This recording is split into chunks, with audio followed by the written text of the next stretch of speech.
Inna lillahi wa inna ilayhi raji'un. We just lost a very dear brother of ours, Kaura Kanj. You know, I was with him 2 nights ago.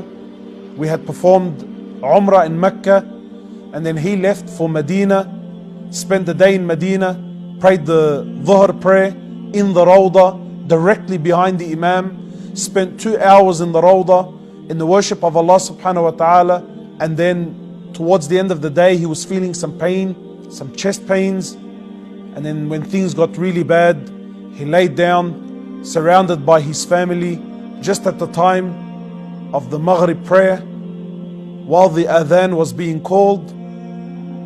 He laid there, making shahada, and Allah subhanahu wa ta'ala ordered for his life to be taken in Medina, while the Maghrib adhan was being called, while making shahada, just after performing Umrah, just after spending 2 hours in the Rawdah, to be buried in the Baqi' with the guaranteed intercession of Muhammad sallallahu alayhi wasallam. What an amazing death. A death that by Allah, I'm green with envy. And the truth is, my brothers and sisters, that his death is not by luck.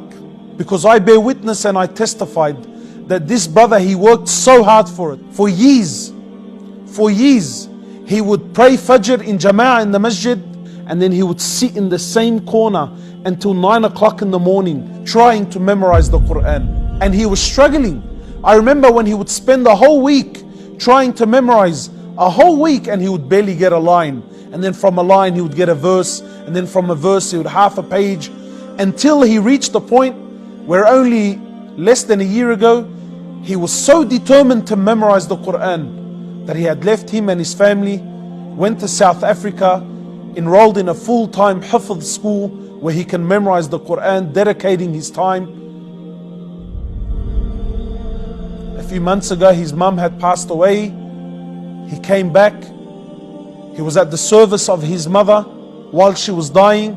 He slept in the house, didn't leave. Him and all of his siblings and the whole family, they were at the service of their mother until the day that she died, until the day, her last breath.